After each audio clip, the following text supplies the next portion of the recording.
The skeletal muscle, there won't be any muscularis mucosa. In the lower third, it's all smooth muscle, and that's where we have the muscularis mucosa present.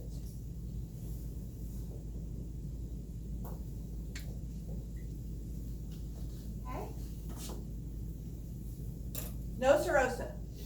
As it passes through the neck and through the thoracic cavity, it just has an outer wrapping of dense irregular connective tissue, kind of anchoring it to the trachea, anchoring it to the thoracic cavity, so no epithelium. So serosa, I'm going to cross out and put in tunica adventitia. Is the dense irregular? Yes. A little bit will be loose, but it thickens up and we'll just.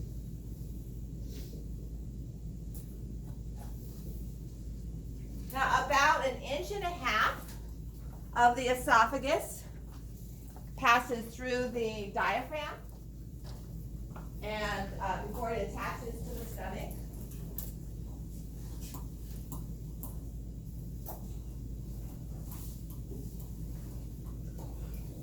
I don't know if you can see, it's been cut off a little bit, but right here, little piece of esophagus, all right, coming through the diaphragm.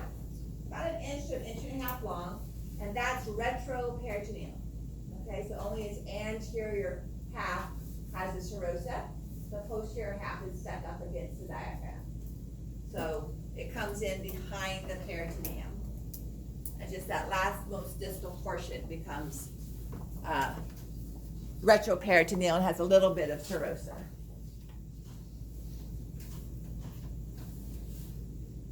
Okay. We'll talk about swallowing when we get to the, so here's about as much of the esophagus as you'll see. Okay, I'm going to talk about the stomach and then we'll take a lab break. Okay, so you can look at some of the histology and structures of the mouth and teeth and stomach. And then I want to come back probably for about 45 minutes and small intestine and colon. Okay, we won't do liver and pancreas. Any questions on esophagus? Okay. Some babies are born with a narrowed esophagus. So the esophagus comes in and looks like that. Surgery can be done to open that up. It's usually multiple surgeries, and it's based on a minimum diameter. So it'll be measured. If it's smaller, they'll do surgery. If it's larger, they'll wait. But typically these babies, sometimes the esophagus can be completely stopped. There's no connection to the stomach, okay? In that case, the baby's not going to get any nutrients from feeding. In both cases, but especially where if it's completely blocked off, the symptom sign is projectile vomiting. So, 10, 20 feet, not just spit up on your shoulder type of thing. And so if it's completely closed off, obviously they need a gastric feeding. Okay, an NG tube's not going to work because it's not going to be able to go through. But if it's narrowed, they'll do a series of surgeries where they put stents in, kind of dilate it out over a series of years. If it's blunt like this, obviously the child is growing, so they're not going to do surgery to connect the two until the child's finished growing. Okay, otherwise you just have to keep redoing that part of it.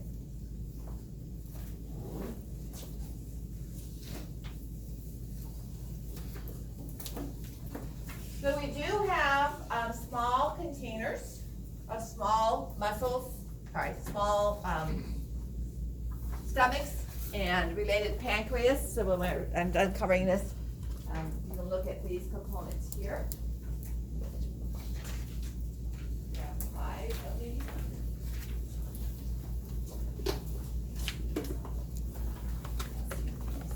Which shows the stomach. And attached to the stomach, the first part of the small intestine, okay? So let's look at structures, and then we'll do the histology, mucosa, GPAT stuff, and then we'll stop for a bit of lab time.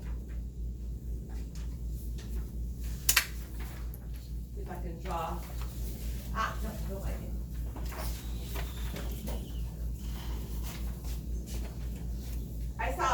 sequence of someone's intestinal contents after they had swallowed a very of enema, the stomach didn't look like this at all. It was very elongated, stretched out, with just a few dilated regions.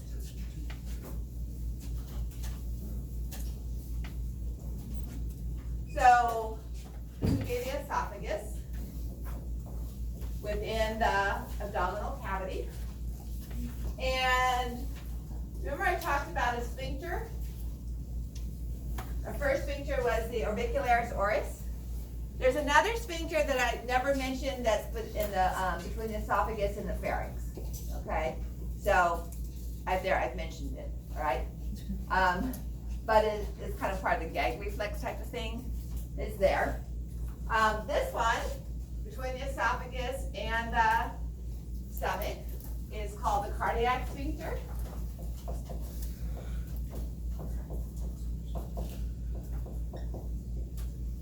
And that's because this region of the stomach is called the cardia.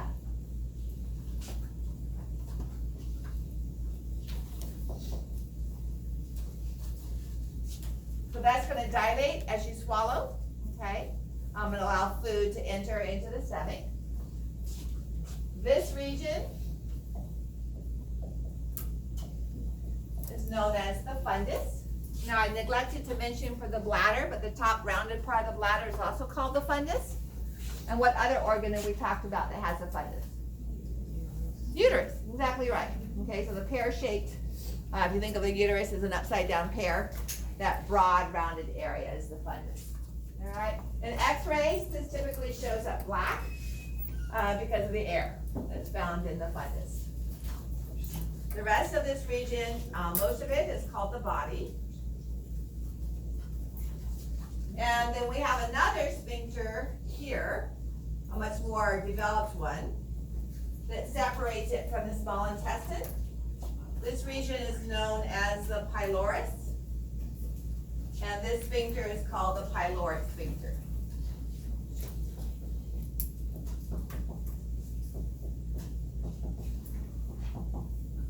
Okay? The sphincters now here are not skeletal muscles, so they're just a thickening of the circular muscle that's part of the G-pack. The lining of the stomach, which we'll talk about the epithelium in a moment, is thrown into folds that kind of run the length of the stomach. So those are known as rugae again. Third organ to have rugae. So what were the other two organs we talked about that had rugae? The bladder, and prior to that, reproductive, female, vagina.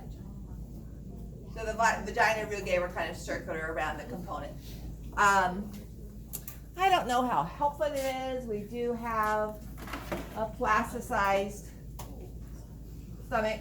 I'll pass around, but you can see the rugae on that. Again, it's fold of mucosa that just allows the stomach to expand. Okay. All right, now let's look at the pattern of muscle. And of all the parts of the digestive system, the stomach has 3 regions. Okay? So it has the inner circular, it has the outer longitudinal, but it has an innermost oblique. So the oblique is found at an angle. It's what helps to contribute to the twisting that provides the mechanical breakdown of food. So innermost oblique would be the closest to the epithelial lining. And traveling around the diameter of the lumen of the stomach, we have an inner circular.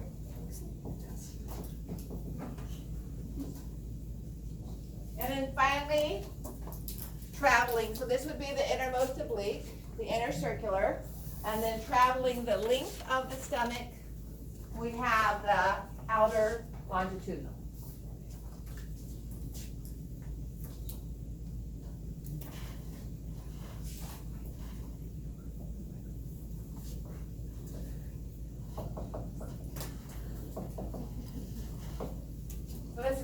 smooth muscle. Okay? So we make that modification to the muscularis externa by adding that innermost layer. I don't even remember putting that image in there.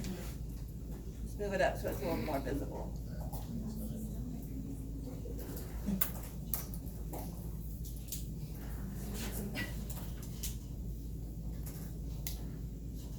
So you can see the pattern here, okay? Innermost oblique, inner circular, and outer longitudinal.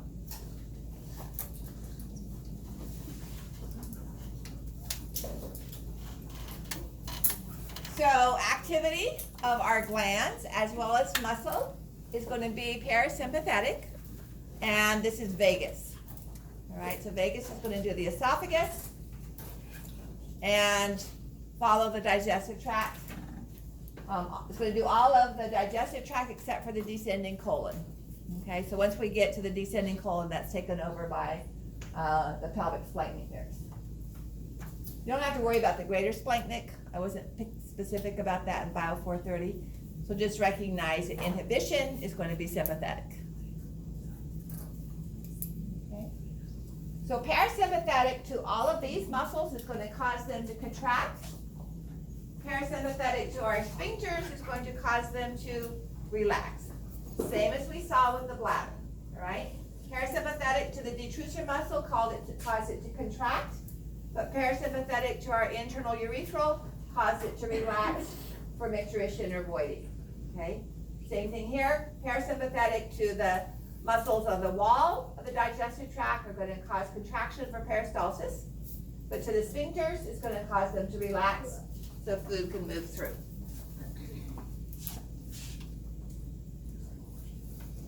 All right, so which of the following correctly indicates a relationship between the two arteries? In other words, the right gastric artery is a branch of gastroduodenal. The gastroduodenal is a branch of the hepatic. The short gastric is a branch of splenic, and gastroduodenal is a branch of left gastric. So which of those is a correct answer? And there are two. If I took off proper, there's really only one correct answer because of the word proper. If I had common, that would be correct. But the gastroduodenal is a branch of the common hepatic, not the proper hepatic. So with that distinction, there's only one correct answer up there.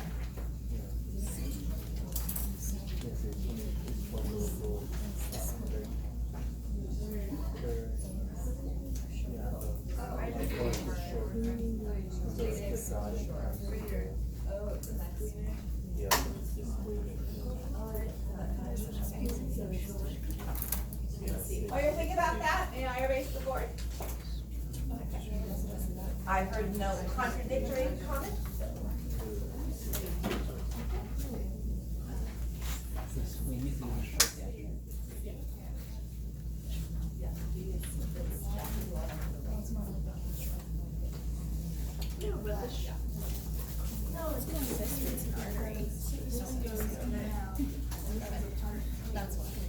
That's what I think. That's what it shows with mine, and also I'm just looking at the undersplit is so short. I don't know. Are you pointing to specific arteries, or are you asking? So I'm saying, Match up. which of these is a correct statement? Is the right gastric artery a branch of gastroduodenal? Is the gastroduodenal a branch of the hepatic artery proper? Is the short gastric branches of splenic artery? Is the gastroduodenal a branch of left gastric? So which of those properly shows the parent vessel and its branch? And there's only one correct answer. Okay? So what would that correct answer be? Yes, Peter? Oh, I'm sorry, go ahead. No? No, absolutely. Go ahead. No, just on, you said, Okay. you just said there's only one correct answer. I was going back to number one, you said there's only two. Only two, okay. So to make A correct, what does the right gastric artery branch from? Common hepatic, okay? To make B correct, what does gastroduodenal artery branch from? also the common hepatic, not the hepatic artery proper, okay? Is C correct? Yes. Short gastrics are branches of the splenic. And then gastroduodenal doesn't branch from left gastric. Again, it's going to be common. Left gastric is a branch of the celiac trunk. Okay. All right. So let's look at the G-pad of the stomach, and then we'll take some lab time. I'm going to look at this in two mechanisms as we move from the stomach to the small intestine to the large intestine or colon. The stomach mucosa has a surface with wide or large pits or depressions, and then narrows into a gastric gland.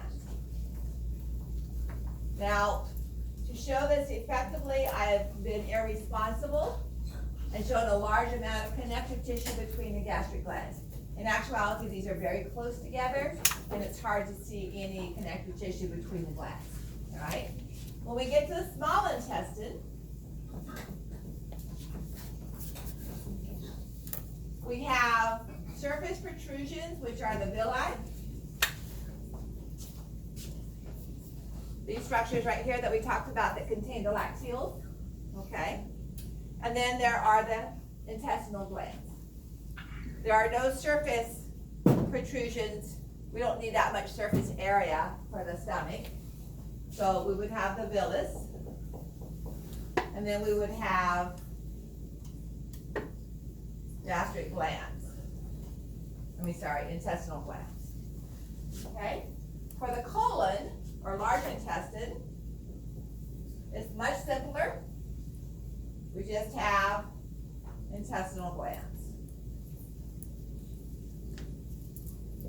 This represents the muscularis mucosa. Okay? So for the lecture exam, you should be able to recognize the pattern shown here of the mucosa. Okay?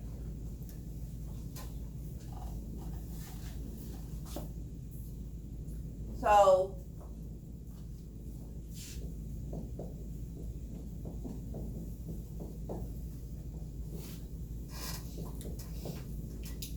with the mucosa, for the very first time, we have simple columnar epithelia.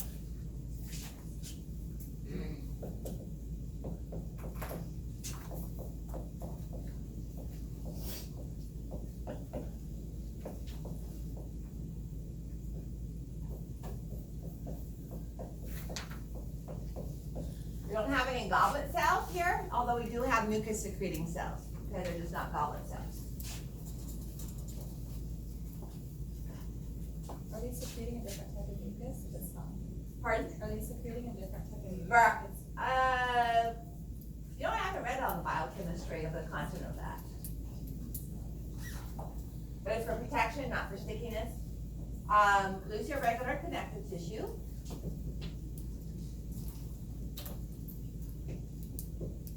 And a muscularis mucosa.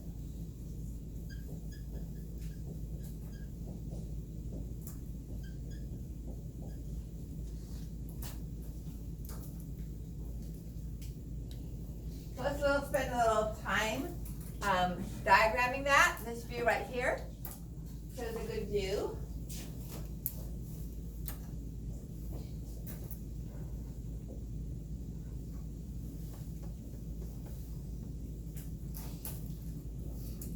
That's wrong, hold on.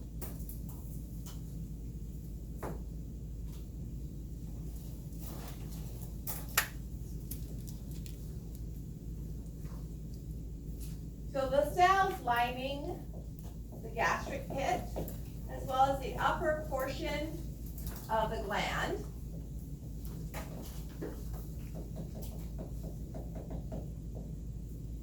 are mucus cells.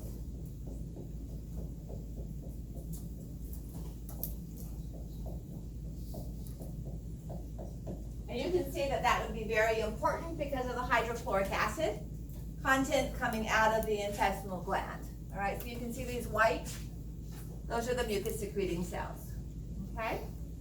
In the intestinal gland itself, We have two major types, in the gastric gland.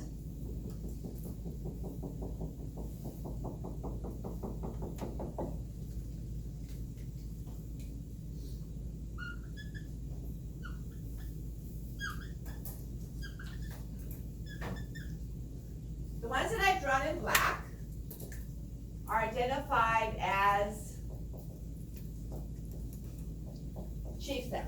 We'll talk about this on Monday for their function. They're the ones secreting the enzymes and the that are going to partially digest some food. Okay. The ones in red make the release the hydrochloric acid. These are described as parietal cells.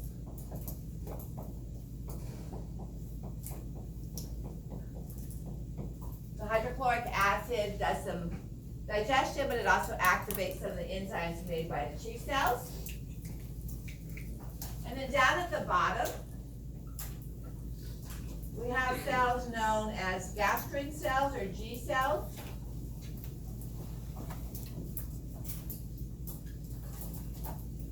And these are endocrine cells. Gastrin is a hormone.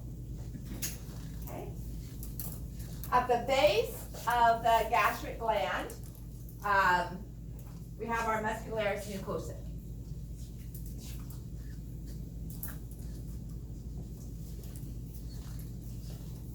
Okay. So that's the histology of the mucosal component.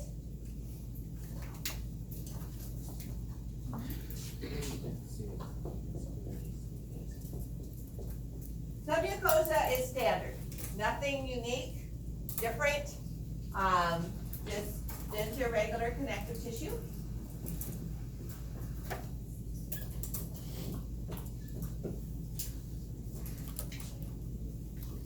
And that would be this area right here. Okay, attaching the mucosa to the underlying smooth muscle.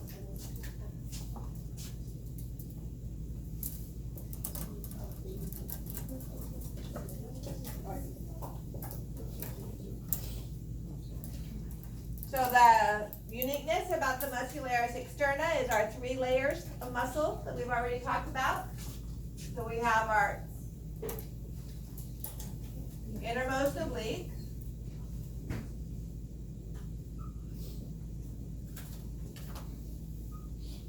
our inner circular,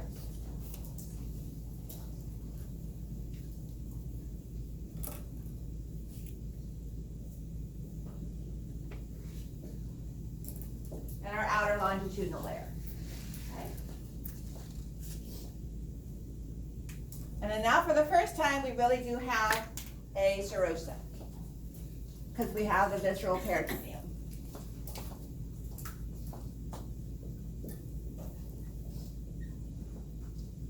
I just go with standard, the writing simple squamous, but it's a simple squamous epithelium attached with loose irregular connective tissue. It's a serous membrane, right? So you can see that down here. This would be the loose irregular connective tissue and the simple squamous epithelium. Okay. So again, the major purpose of the stomach is mechanical digestion. Although we have enzymes, not a lot of that digestion occurs. It's mainly functional for the churning and twisting and breaking down into smaller structural parts. Look how sharply the distinction is as we change from the non-cornified stratified squamous of the esophagus to the simple columnar epithelium of the stomach. It's just like that. Okay? These would be the gastric pits and the base of the glands. Now we have another area where we have a distinct change between simple columnar and non-cornified stratified squamous. Do you know where that might be? The anal canal, exactly. So as we transition from the rectum to the anal canal, we have a simple columnar epithelium to the non-cornified stratified squamous of the anal canal. Notice the difference between those intestinal glands of the rectum or colon to the pit structure of the stomach. The colon is about 25, the rectum is about 25% goblet cells. It looks like it's 100%, okay? That provides lubrication. So by the time we get done with this, I want you to be able to recognize the difference as we transition from esophagus to stomach versus rectum to anal canal, okay? All right, so we're not doing that one. When I did this a year ago, I had 10 questions per lecture instead of 5. So here's a close-up view of the parietal cells and the chief cells, the gastrin G cells. Enteroendocrine really means intestinal endocrine, and these are stomach. So I prefer to call them by their name of the hormone they make, the G cells or the gastrin cells. Okay, and we'll talk about this with our physiology component because that's what they're used for. So if you were a true histologist and this was a histology class, you could actually tell from the looking in the microscope which part of the stomach you were looking at. Okay, we're not going to look at that specific, but I don't know if you can see the parietal cells are pyramidal in shape, and because of their acidic nature, they stay in a brighter pink to pinkish orange than the chief cells do.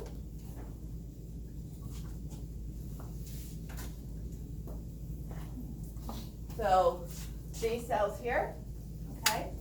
If I ask you, any cell at the bottom of the gastric gland is going to be an endocrine cell, the G cells, okay? So just by location rather than appearance, we'll go with that. What would this be right here? The muscularis mucosa. Okay, and we won't do that either. All right, so let's stop there.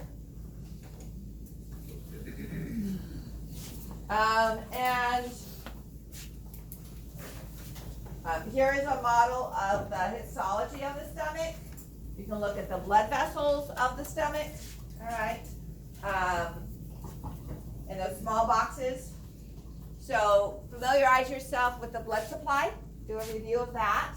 The parts of the stomach. Okay, if you need to look at the structures of the mouth to review the components of the mouth. And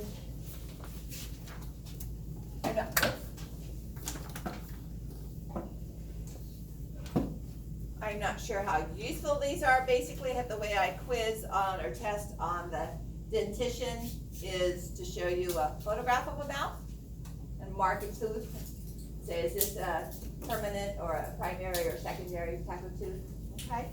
But if you're interested in looking at the change from childhood to parents. So let's do that for at least till 9. See how you do. I want you to have some exposure to this before we come back on Monday, because we do have a quiz on whatever anatomical structures we get through tonight. So I want to give you some heads up time before that. All right. So let's look at coming back at 9 or to 9:10, and at least we'll finish the small intestine. We'll see how far we get with large intestine. Small intestine is, I want to at least finish that tonight. Okay?